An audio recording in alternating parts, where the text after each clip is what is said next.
ಗೋವಿಂದಾಖ್ಯೋಥ ತಾತಂ ಜಲಪತಿ ಹೃತಮಾನೀಯಲೋಕಂ ಸ್ವಕೀಯಂ ನಂದಾದೀನಾಂ ಪ್ರದರ್ಶ್ಯ ವ್ರಜಗತ ವನಿತಾ ಗಾನಕೃಷ್ಟಾರ್ಥ ಚಿತ್ತಾಹ ಅಂತ ವರ್ಣನೆ ಮಾಡ್ತಾರೆ. ಆ ಗಾನ, ಭಗವಂತನ ದಿವ್ಯವಾದ ಗಾನವನ್ನ ಕೇಳಿದಾಗ ಎಲ್ಲರ ಮನಸ್ಸು ಆಕರ್ಷಣೆ ಆಯಿತು ಅಂತ ಹಿಂದೆ ಹೇಳಿದ ವಿಷಯವನ್ನೇ ಮತ್ತೆ ಸ್ಮರಣೆ ಮಾಡ್ತಾ ಆ ಭಗವಂತನ ಗಾನದಲ್ಲಿ ನಾವು ಆಸಕ್ತರಾಗಬೇಕು ಅನ್ನುವ ಭಾವವನ್ನ ಮತ್ತೆ ಮತ್ತೆ ಹೇಳಲಿಕ್ಕೆ ತೋರಿಸ್ತಾ ಇರೋದಷ್ಟೇ. ಭಗವಂತನ ಬಗ್ಗೆ ಮತ್ತೆ ಮತ್ತೆ ಅವನ ಧ್ವನಿಯನ್ನು ನಾವು ಕೇಳುವಂತೆ ಆಗಬೇಕು ಅನ್ನೋದಕ್ಕೆ ಮತ್ತೆ ಈ ವಿಷಯವನ್ನು ಹೇಳಿದ್ದಾರೆ. ಮತ್ತೆ ಹೇಳೋ ವಿಷಯ ಏನಿಲ್ಲ, ಯಾಕೆಂದ್ರೆ ಹಿಂದೆನೇ ಬಂದಿದೆ. ಯಾಕೆಂದ್ರೆ ಹಿಂದೆ ವೇಣುಧ್ವನಿ ಆದಾಗ ಎಲ್ಲ ಗೋಪಿಕಾಸ್ತ್ರೀಯರಿಗೆ ಅವರ ಚಿತ್ತ ಮನಸ್ಸು ಆಕರ್ಷಿತವಾಯಿತು ಅಂತ ಬಂದಿದೆ. ಮತ್ತೆ ಹೇಳೋ ಉದ್ದೇಶ ಏನು ಅಂದ್ರೆ ಭಕ್ತರಿಗೆ ಗೊತ್ತಾಗಬೇಕು, ಮತ್ತೆ ಮತ್ತೆ ನಾವು ಆ ಭಗವಂತನ ಧ್ವನಿಯಲ್ಲಿ ಆಸಕ್ತರಾಗಬೇಕು ಅನ್ನುವ ವಿಷಯ. ಅದಕ್ಕೋಸ್ಕರ ಮತ್ತೆ ಇಲ್ಲಿ ಹೇಳಿದ್ದಾರೆ ಅಂತ ತಿಳಿತಾ ಗೋವಿಂದ ಅನ್ನೋ ಹೆಸರು ಬಂತು. ಯಾವಾಗ ಆ ಗೋವರ್ಧನ ಪರ್ವತವನ್ನ ಎತ್ತಿ ಎಲ್ಲ ಗೋವುಗಳು ಗೋಪಾಲಕರನ್ನ ಕಾಪಾಡಿದಾಗ ಅವನಿಗೆ ಗೋವಿಂದ ಅನ್ನೋ ಹೆಸರು ಬಂತು ಅಂತ ನಿರೂಪಣೆ ಮಾಡ್ತಾ ಕಾಲಿಂದ್ಯಾಂ ನಿಶಾಯಾಮ್ ಅರಮಯ ದಮಲ ಜ್ಯೋತ್ಸ್ನಯ ದೀಪಿತಾಯಾಮ್ ಅಂತ ಹೇಳ್ತಾ ಅಲ್ಲಿ ಆ ಯಮುನೆಯ ಸಮೀಪದಲ್ಲಿ ಕೊನೆಗೆ ಆ ರಾತ್ರಿಯಲ್ಲಿ ಕೃಷ್ಣ ವಿಹಾರ ಮಾಡ್ತಾ ಇದ್ದ. ಯಾರ ಜೊತೆ ಅಂದ್ರೆ ಗೋಪಿಕಾಸ್ತ್ರೀಯರ ಜೊತೆ ನರ್ಮ ವಾಕ್ಯಗಳನ್ನ, ಸಂತೋಷಪ್ರದವಾದ ಮಾತುಗಳನ್ನ ಆಡ್ತಾ ಅಲ್ಲಿ ವಿಹರಿಸ್ತಾ ಇದ್ದ. ಅಂತಹ ಕೃಷ್ಣ ಪರಮಾತ್ಮ ನನಗೆ ಅನುಗ್ರಹ ಮಾಡಲಿ ಅಂತ ಪ್ರಾರ್ಥಿಸ್ತಾರೆ. ಇನ್ನೊಂದು ಸಮಸ್ಯೆ ಆಯಿತು. ನಾವು ರಾಯರನ್ನ ಮಹಾವೈಯಾಕರಣರು ಅಂತ ಕರೀತಾರೆ. ಅಂದ್ರೆ ವ್ಯಾಕರಣ ಶಾಸ್ತ್ರ ಬಹಳ ರಾಯರಿಗೆ ಬಹಳಷ್ಟು ಅವರು ಅದರಲ್ಲಿ ಪರಿಣತಿಯನ್ನು ಹೊಂದಿದ್ರು.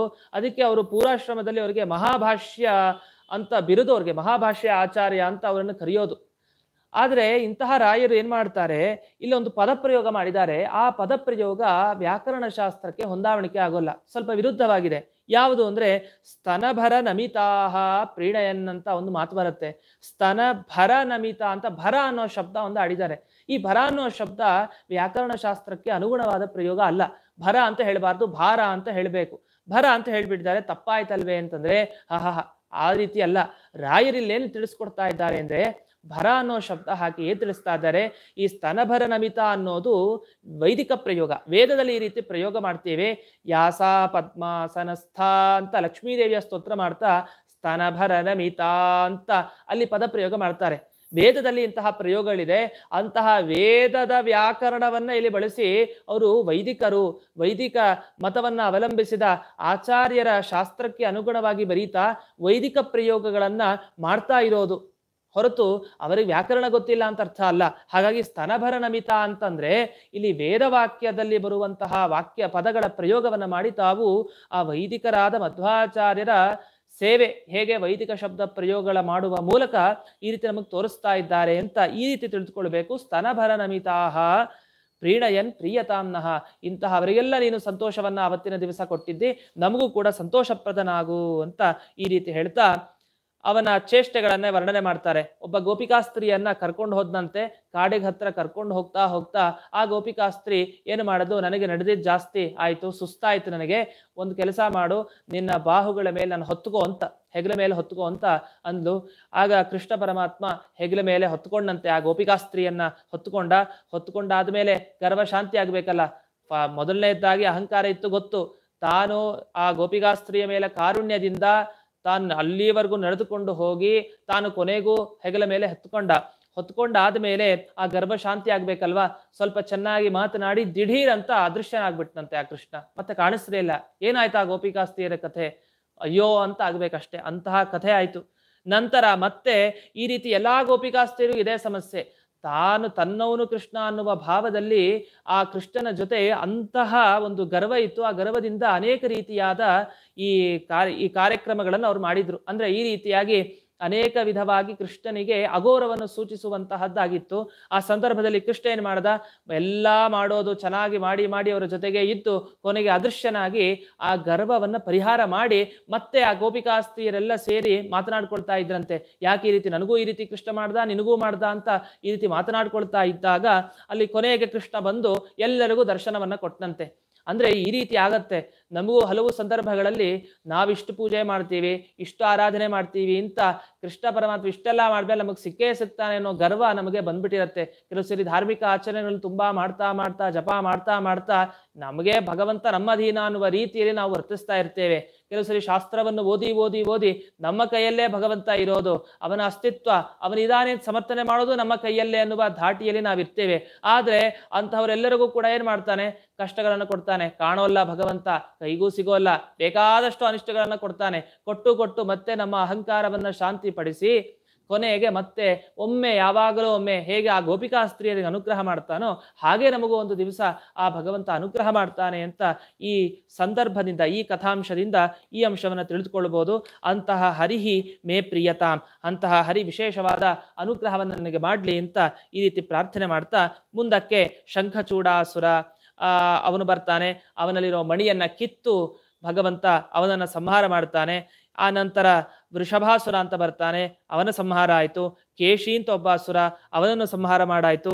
ಈ ರೀತಿ ಎಲ್ಲರನ್ನೂ ಕೂಡ ಮೋಚನೆ ಮಾಡ್ತಾ ಆಯಾಯ ಸಂದರ್ಭದಲ್ಲಿ ಬಂದ ಎಲ್ಲ ಅನಿಷ್ಟಗಳನ್ನ, ಅಂದ್ರೆ ನಮ್ಮ ಜೀವನದಲ್ಲಿ ಒಂದೊಂದು ಕ್ಷಣ ಒಂದೊಂದು ಸಂದರ್ಭದಲ್ಲಿ ಈ ರೀತಿ ಅನೇಕ ರೂಪದಲ್ಲಿ ನಮಗೆ ಈ ದೈತ್ಯರು ಕಾಟ ಕೊಡೋ ಪ್ರಸಂಗ ಇದೆ. ಅಂತಹ ಪ್ರತಿ ಸಂದರ್ಭದಲ್ಲೂ ಕೃಷ್ಣ ಪರಮಾತ್ಮ ಅವತ್ತಿನ ದಿವಸ ಯಾವ ಯಾವ ರೂಪದಲ್ಲಿ ಬಂದರೂ ಎಲ್ಲರನ್ನೂ ಕೂಡ ಸಂಹಾರ ಮಾಡ್ದ.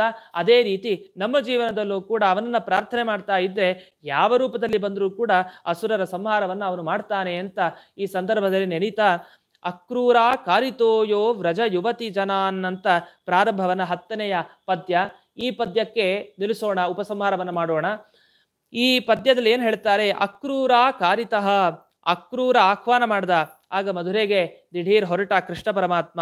ಆಗ ಮಾಡಿ ನಂತರ ಅಲ್ಲೆಲ್ಲ ಆ ಗೋಪಿಕಾ ಸ್ತ್ರೀಯರನ್ನ ಹಿಂದೆ ಬಿಟ್ಟು ಹೋಗ್ಬೇಕಾಗಿತ್ತು. ಅವರಿಗೆ ಸಾಂತ್ವನ, ಭಕ್ತರಿಗೆ ನಾನು ಬಿಟ್ಟು ಹೋಗ್ತೀನಿ ಅಂದ್ರೆ ನಿಮ್ಮ ಮನಸ್ಸಿನಂತೂ ಹೋಗೋಲ್ಲ, ದೈಹಿಕವಾಗಿ ದೇಹದಿಂದ ಹೊರಗೆ ಹೋಗ್ತೇನೆ ಅಷ್ಟೇ ಅಂತ ಹೇಳ್ತಾ ಹೀಗೆ ಏನೋ ಒಂದು ರೀತಿಯಲ್ಲಿ ಸಮಾಧಾನ ಮಾಡ್ತಾ ಯೋಗತ್ವ ಕಂಸಧಾನೀಂ ಅಂತ ಹೇಳಿ ಆ ಕಂಸನ ರಾಜಧಾನಿಗೆ ಆ ಪರಮಾತ್ಮ ಪ್ರಯಾಣ ಮಾಡ್ದ. ಅಲ್ಲಿ ಸುಧಾಮ್ನಃ ಪ್ರೀತಿಂ, ತನ್ನ ಪ್ರೀತಿ ಸ್ನೇಹಿತನಾದಂತಹ ಆ ಸುಧಾಮ ಅವನ ಪ್ರೀತಿಯಲ್ಲಿ ಅಂದ್ರೆ ಅವನ ಘಟನೆಯನ್ನ ಇಲ್ಲಿ ನೆನಪಿಸ್ಕೊಳ್ತಾರೆ. ನಂತರ ತ್ರಿವಕ್ರಾಂ, ತ್ರಿವಕ್ರೆಯ ದೇಹವನ್ನ ತಾನು ಸುಂದರ ದೇಹವನ್ನಾಗಿ ಅಲ್ಲಿ ತ್ರಿವಕ್ರೆಗೆ ವಿಶೇಷವಾದ ಅನುಗ್ರಹವನ್ನ ಮಾಡ್ತಾನೆ. ಇಂತಹ ಕೃಷ್ಣ ಪರಮಾತ್ಮ ಅವತಾತ್, ನನಗೆ ರಕ್ಷಣೆ ಮಾಡಲಿ ಅಂತ ಮತ್ತೆ ಅವ್ಯಾತ್ ಅಂತ ಮುಂಚೆ ಹೇಳಿದ್ರು, ಈಗ ಅವತಾತ್ ಅಂತ ಅದೇ ಪದವನ್ನ ಪ್ರಯೋಗ ಮಾಡ್ತಾರೆ. ಇದರ ಔಚಿತ್ಯ ಆಗ್ಲೇ ಹೇಳಿದೆ, ಅವ ರಕ್ಷಣ ಗತಿ ಕಾಂತಿ ಆ ಶಬ್ದಕ್ಕೆ ಬಹಳಷ್ಟು ಅರ್ಥ ಇದೆ. ಅದರಲ್ಲಿ ರಕ್ಷಣೆ ಬೇಡ್ತಾರೆ, ರಕ್ಷಣೆ ಬೇಡಬಹುದು ಒಂದೇ ಶಬ್ದ ಆಡಿದ್ರೆ, ಕಾಂತಿ ಕೊಡು ಅಂತ ಕೇಳ್ಕೊಳ್ಬಹುದು.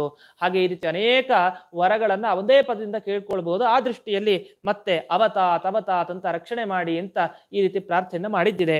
ಈ ರೀತಿ ಈ ಕೃಷ್ಣ ಚಾರಿತ್ರ ಮಂಜರಿಯಲ್ಲಿ ರಾಯರು ಒಂದೊಂದು ಪದದಿಂದಲೂ ಕೂಡ ಭವ್ಯವಾದ ಸಂದೇಶಗಳು ನೀಡಿದ್ದಾರೆ. ಆ ಸಂದೇಶಗಳನ್ನು ನಾವು ಯಾಕೆ ಇದೇ ಘಟನೆಯನ್ನು ಅವರಿಲ್ಲಿ ಸ್ಮರಣೆ ಮಾಡ್ಕೊಳ್ತಾರೆ ಅನ್ನೋದಕ್ಕೆ ಈ ರೀತಿ ಭಕ್ತರಿಗೆ ಈ ಕಥಾಂಶಗಳಿಂದ ನಮಗೆ ಅನೇಕ ಸಂದೇಶಗಳು ಸಿಗತ್ತೆ. ಅದಕ್ಕೋಸ್ಕರ ಇಷ್ಟೇ ಅಂಶವನ್ನು ಅವರು ಪರಿಗಣನೆ ಮಾಡಿದ್ದಾರೆ. ಯದ್ಯಪಿ ಭಾಗವತ ದಶಮಸ್ಕಂದದಲ್ಲಿ ಹೇಳಿರೋ ಪ್ರತಿಯೊಂದು ಅಧ್ಯಾಯಗಳು ನೋಡ್ತಾ ಹೋದರೆ ಎಷ್ಟು ಅಧ್ಯಾಯಗಳಿದೆ, ಆ ಎಲ್ಲ ಅಧ್ಯಾಯಗಳ ಸಂಗ್ರಹ ಮಾಡಬೇಕು ಅಂತಾದ್ರೆ ಅಲ್ಲಿ ಎಷ್ಟೋ ಅಪರೂಪದ ವಿಷಯಗಳಿದೆ. ಆ ಅಪರೂಪದ ಕೆಲವು ವಿಷಯಗಳನ್ನ ಬಿಟ್ಟು ಇಂತಹ ಸುಲಭವಾದ ವಿಷಯಗಳನ್ನ ರಾಯರು ಹೇಳ್ತಾರೆ ಅಂತ ಅನಿಸಬಹುದು. ಆದರೆ ಸುಲಭವಾದ ವಿಷಯ ಅಲ್ಲ. ಅದೆಲ್ಲ ಓದಿದಾಗ ಸಿಗುವ ಸಾರ ಏನಿದೆ, ಆ ಸಾರವಾದದ್ದನ್ನು ನಮಗೆ ಯಾಕೆ ರಾಯರು ಇಷ್ಟೇ ಹೇಳಿದ್ರು ಅಂತಂದ್ರೆ ನಮಗೆ ಒಂದು ಸಂದೇಶ ಇದರಿಂದ ಸಿಗಲಿ ಅನ್ನುವ ಉದ್ದೇಶದಿಂದ ಹೇಳಿದ್ದು ಅಂತ ತಿಳ್ಕೊಳ್ಬೇಕು. ರಾಘವೇಂದ್ರ ಸ್ವಾಮಿಗಳು ರಚನೆ ಮಾಡಿರುವ ಈ ಕೃಷ್ಣ ಚಾರಿತ್ರ ಮಂಜರಿಯನ್ನು ಅನುಸಂಧಾನ ಮಾಡುವ ಮೂಲಕ ನಾವು ಆ ಕೃಷ್ಣ ಪರಮಾತ್ಮನ ಚಿಂತನೆಯನ್ನು ಮಾಡ್ತಾ ಇವತ್ತಿನ ದಿವಸ ಏಕಾದಶಿ ವ್ರತವನ್ನು ಏಕಾದಶಿಯಂತೆ ನಾವು ಉಪವಾಸವನ್ನ ಮಾಡ್ತಾ ಈ ದಾನ ಯಥಾಶಕ್ತಿ ದಾನ ಧರ್ಮಗಳನ್ನು ಮಾಡ್ತಾ ವಿಶೇಷವಾಗಿ ಆ ಭಗವಂತನ ಕೃಪೆಗೆ ಆ ಪಾತ್ರರಾಗೋಣ ಅಂತ ಹೇಳ್ತಾ ಇಂದಿನ ಉಪನ್ಯಾಸವನ್ನು ಉಪಸಂಹಾರ ಮಾಡ್ತೇನೆ. ಶ್ರೀ ಕೃಷ್ಣಾರ್ಪಣಮಸ್ತು.